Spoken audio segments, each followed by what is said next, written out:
Hello, namaskar. Welcome to my pod, the CAA Show. CAA, as all of you know, is Conversations and Analysis. My name is Juggi Bhasin. To become a subscriber, all you have to do is press that red button on your screen. Subscription is, of course, completely free. Would also really appreciate if you could like this video and share this video with your friends. All right.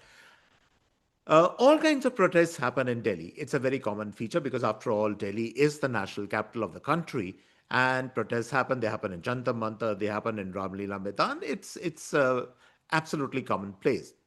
But there was this protest last week about the toxic air in Delhi, and it took on a turn which was absolutely shocking. But in some senses, if you think about it more, it wasn't so shocking after all. I'm talking about the protests by the students against the toxic air in Delhi. And they were, of course, they have every right to protest about the environmental pollution and about the toxic air in Delhi, which every normal, every sensible citizen should do also. And suddenly, out of nowhere, they started chanting slogans of Comrade Hidma, Amar Rahe. And then a fight broke out, and they came equipped with pepper sprays, and they pepper sprayed Delhi police personnel. It was shocking. It had made, of course, headlines in the newspapers. It's an event which is still being talked about. And it shows that the urban Naxal or the Maoist sympathizers, they might be down, but they are not out. In fact, I'm arguing in this podcast that they are planning to come back in a very, very big way. And the timing could not be more interesting because there are a lot of things which are happening in the ecosystem, both internally in the country as well as externally. And these people are planning a comeback, what their next steps could be. I'm going to discuss all the ramifications of this Maoist urban Naxal link in this podcast. But let's start with that shock and surprise which happened at the protest. Comrade Hidma Zindabad or Amar Rahe. That's what these youngsters were shouting. They were protesting. And there was this girl wearing these big, big spectacles who was right in the forefront. You could see somebody who fresh, maybe out of school, who was probably in first year in college, but that's the level of the extent of the radicalization. Because who is Comrade Hidma after all? I mean, one has to really understand who this fellow is. Comrade Hidma, who was killed by security forces some time back, is a dreaded, or rather was a dreaded terrorist. In one single encounter, which he ambushed our security forces, paramilitary forces, more than 75 paramilitary personnel were killed in cold blood by the ambush carried on by this Hidma, so called Comrade Hidma fellow. And people, these youngsters, educated youngsters, they were shouting over the rooftops in support of a man like this. And that's not the only encounter. Hidma has carried out several scores of such encounters. And if you think of the total tally of the people who have been killed in these encounters, they could be running into hundreds actually. He's nothing less than a mass murderer who was eliminated, rightly so, by our security forces. And the same person finds empathy and sympathy in these group of protesters. And I'm arguing that this is not some isolated protest. This is not some cantankerous group of students who just emerge out of nowhere and who are shouting and use the toxic air in Delhi as an excuse to piggy bank and then basically talk about their political convictions, about their anarchist convictions. It is not an isolated thing, it's a part of a larger game plan. And I'm arguing, excuse me, that more such things are going to follow. Some kind of a potential CAA kind of agitation might be already in the works, and probably some of the stuff will break out along in during the time of the monsoon session of during I'm sorry the winter session of parliament. It's a probability. We cannot close our eyes to it. So a lot of dangers facing the country. But let's first, before I even talk about all that, let's first talk about the timing. It's a very, very interesting timing why this protest was carried on at this point in time. Excuse me. The excuse of the toxic air was really just that, only an excuse. It was a timing. And what was the timing all about? The timing was the Bihar elections had just they had were completed, resounding victory for obviously for the present government, as we all know. Something also very interesting happened internationally. There was this very interesting meeting between Mamdani and the president of the US, which went off surprisingly very, very well. That was the second thing which had happened. Then also the look at the timing that the entire terror module, the terror cells of these Delhi bombers was exposed. All the terrible secrets are all, and those, that's an ongoing investigation. It's still continuing, and there could be, this just could be the tip of the iceberg. There could be many more of these terror cells in the country. So that exposure is happening. Those investigations are happening. Those raids are continuing. That's also happening at the same time. And above all, look at the timing also, that the Maoists are being killed or they are surrendering in record numbers, because the government has given itself a mandate that almost by, I think, by March next year, by 2026, they have vowed to eliminate Maoism completely from the country. And look at the timing. These four interesting developments are happening both nationally and internationally, and this protest breaks out. This is not a protest, some group of, as I said, cantankerous or over agitated students who just gotten together and they were protesting. This is something far, far more serious, and I'm going to talk about that in this podcast. So, uh, keep in mind this timing. And the question, therefore, we need to first ask, the first question we really need to ask, that who are these people? Are they just students? Are they representative of something more? Maybe something more sinister, something more dangerous? Let's talk about that. Where do they come from? Now, that's very clear. That's a simple answer. They come from all the elite colleges and universities of our country. No prizes for guessing. They come from JNU, many of them. And by the way, in a lot of these college rankings, these kind of rankings keep coming in the magazines, they keep coming in newspapers. And JNU right now probably is at number one, the number one university in India. So, yes, some of them, they are probably from JNU. Then, of course, Delhi University, from Jamia, from AMU, Aligarh Muslim University, from Jadavpur University, from TIS. TIS is Tata Institute of Social Sciences in Mumbai. A lot of these, the same kind of people come from TIS. And I'm not for a moment even saying that all the students of these top elite universities are of the same orientation. Not at all. They, in fact, the percentage could be very, very small, but they are definitely from these elite colleges. So that's the first part which you need to remember, that these are highly educated. In a certain sense, these are, in a certain way, achievers also, academic achievers also, in their own way. These are the students who come from these kind of colleges. And the interesting thing which I want to tell all of you is that most of them are the sons and daughters of privilege.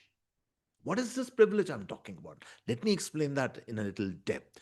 When I'm talking of privilege, I mean their parents, many of their parents, not all, but many of their parents, many of these kids, they come from ecosystems where uh, living well is not a problem at all, because the jobs are, or rather used to be in organizations like the United Nations, used to be in the NGO circuit, which are flush with funds, funded by deep state actors. These kind of cushy jobs, this kind of network, these students, many of them actually, their parents actually come from these backgrounds. And obviously a lot of people were asking the question when these protests broke out, that why were the parents not reprimanding their these children? Why were they not stopping them from going to this extent? And the answer is very, very simple, that in all probability the parents actually encouraging.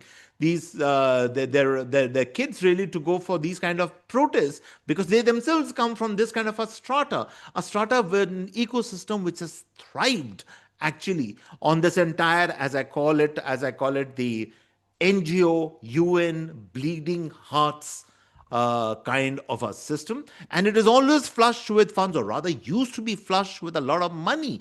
A lot of these organizations working behind the scenes, funded by foreign governments, by foreign intelligence networks to create chaos and anarchy in different countries. The United Nations, we all know what the UN is all about today. Media outlets, many of these media outlets, which are completely now packed. The BBC controversy, which has happened, all packed with left leaning media persons. They all come from this kind of a ecosystem. And what really might have precipitated this protest also, the fact is that this ecosystem has come under a lot of strain and pressure because of a crackdown that has been initiated both in America and in India. This funding, because at the end of the day, please remember, all these protests, everything actually happens is a precursor to how much money is flowing in, because only money can make these things work. Okay. And therefore, the money actually is drying up because the government has gone after these NGOs, and they are keeping a close track on what kind of foreign funds are coming into these NGOs. Most of them have been stopped. The same thing is happening in America also. The entire NGO circuit, this entire circuit has been busted. This was the first thing which actually Musk and his team did when they took over, when the new administration took over in America. So that's the first part. That's the first part you need to remember. The second part also is that these people, when we use a terminology called toolkit.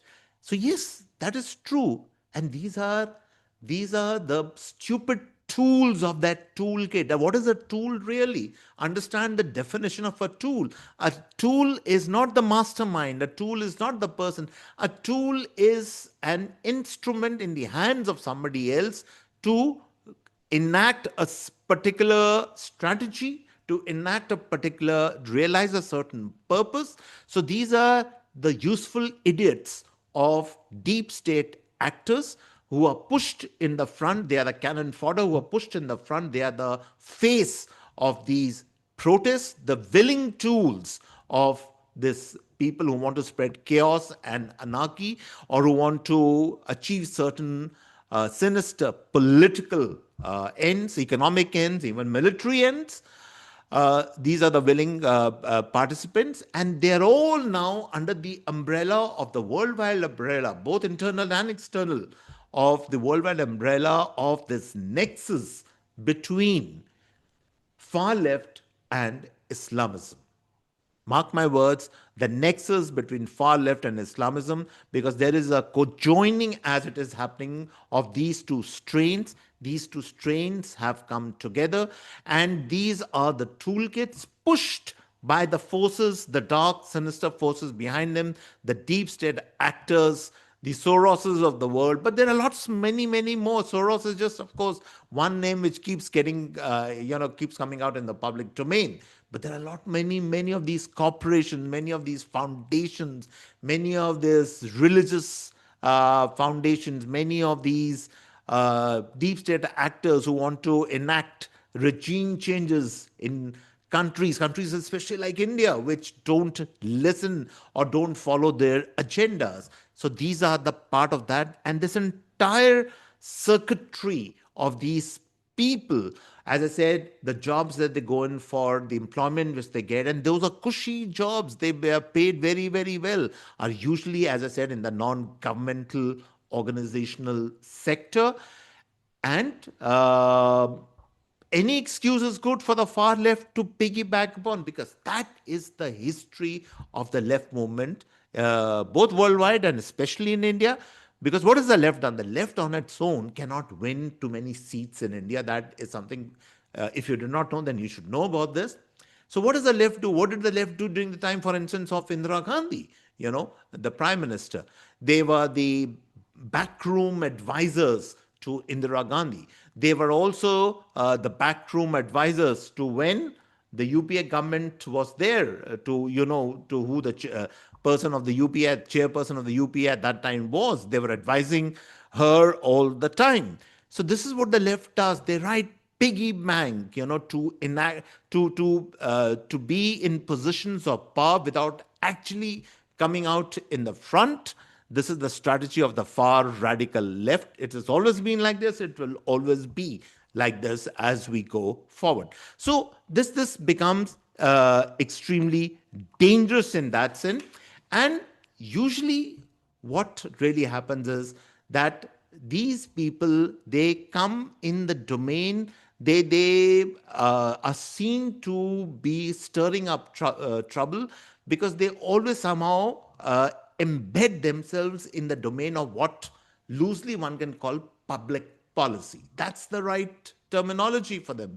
In public policy is, of course, a very, very high, grand sounding kind of terminology. But then public policy can mean, you can be talking about the economic vision of the country. You can talk of public policy in terms of the military policy of the country, in terms of the public policy in terms of the share market, of the capital markets, of a whole lot of other things. So they enter the domain of public policy into these think tanks, as they are called. They embed, they enmesh themselves in these kind of organization, and they affect change from the back. They are the what we call the backroom players. This is what they love to do.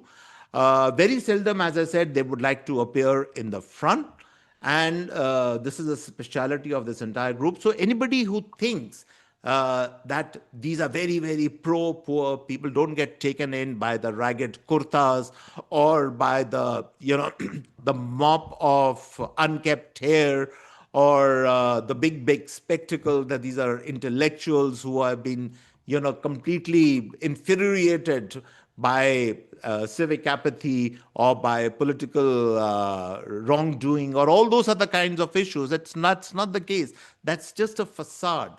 Basically, all these people in their own way, they love the good life. They are willing tools. They want to get into positions of power, into comfortable positions which pay them a lot of money, into jobs, as I said, either in the UN or in the NGO circuit primarily, or in these foundations which are actively working to undermine countries like India. That's the goal. That's the goal.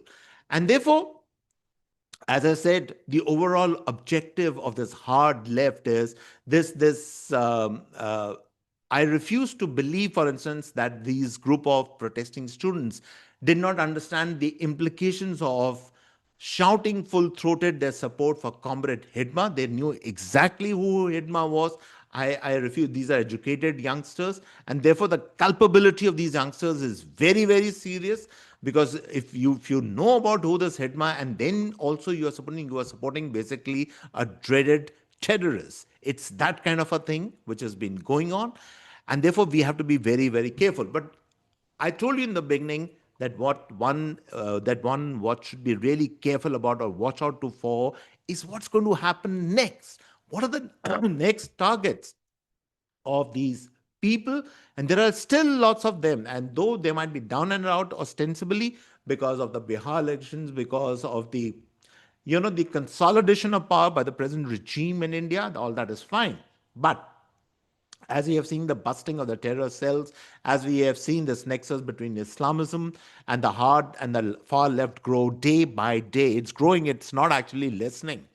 Okay? And then, if you remember, not too far back, the protests in the American universities, all the top universities, all the Ivy League colleges, and they took on the same route, where hundreds of them came out on the streets to effect some kind of a social political change in America.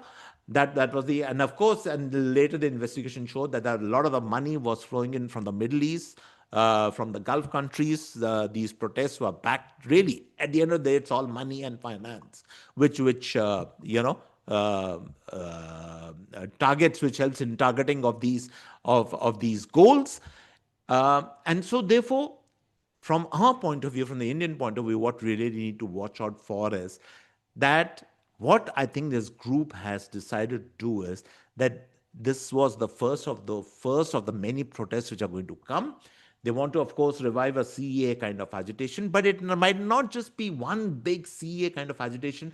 There could be these continuous wave of protests, all in the guise of Gen Z protests. They could be on any issue. Mark my words, it could be on any issue. They could be on issues of civic apathy, on the issue of unclean air, unclean water. It could be on agricultural subsidies. It could be specially, and I have a very strong feeling that something is going to be launched on labor laws, the reformed labor laws, which the government has taken the initiative to reform labor laws in the country. And therefore, around the winter session of parliament, there could be protests which could be organized by the so called, within quotes, Gen Z protesters. That could break out. That is a very, very strong possibility. And then, if agricultural distress happens, or if inflation goes up, or something unforeseen happens, something in trade which is not fixed, which goes on, some military endeavor which can be prolonged or protracted, any excuse is good enough, because that's what the hard left does. They piggyback, they ride on on what's really happening at the areas which are troubling people, the citizenry. They ride piggy bank on those issues because they love to enter a scenario of chaos and anarchy and create further anarchy. That's what groups like these do. Because remember something, also something very interesting which is happening at the same time. As I said, on the face of it, these hard left people, they voice the aspirations of the common people. But here's what has really happened: the present regime has given so many sops to the down and the out, to the people at the bottom of the ladder, at the bottom of the food chain, that it is not funny actually any longer in terms of free grain, free toilets, housing, in terms of the Ayushman schemes, in terms of medication, operations for the aged, for pensions, then the concepts of drone Didi and all kinds of various kinds of employment, even employment, some kind of an employment dole in terms of housewives, to especially to the women. That, I mean, what is the far left or the hard left ever going to do which this government present regime hasn't already done? And therefore, I'm arguing that it is not so much about economic policy, public policy. It is about this desire to deepen and create chaos and anarchy in the system.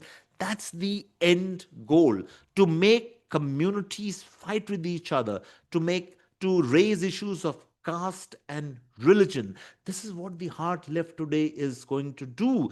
This is what these people who now are basically, in a way, you could call them soft terrorists in a certain sense.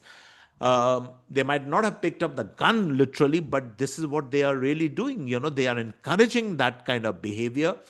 They are maybe only a short step away from actually picking up the gun, as they say, but to create chaos and anarchy, to destroy the system, because the idea is there is a policy called the policy of the scorched earth policy. They want to destroy the system, to scorch it to the ground, and then create something new out of it. That is the objective of these groups which are protesting. Any excuse is good enough, because nobody in the wildest dreams ever thought that here was this protest about environmental degradation, about polluted air, about toxic air, and suddenly it takes in the form of Comrade Hidma, Amar Rahe. Who would have thought that would happen? But that has happened, and therefore the warning bells are already tolling that more such agitations in the guise of any excuse is good enough. Civic apathy, or, and as I said, economic, military policy, or anything is good enough for these groups to come to the forefront, start protesting, and deepen the chaos and the anarchy. And so, on this note, I come to the end of this podcast. I hope you liked it. You liked the show. Do subscribe to it. On this note, it's goodbye and cheers from my end.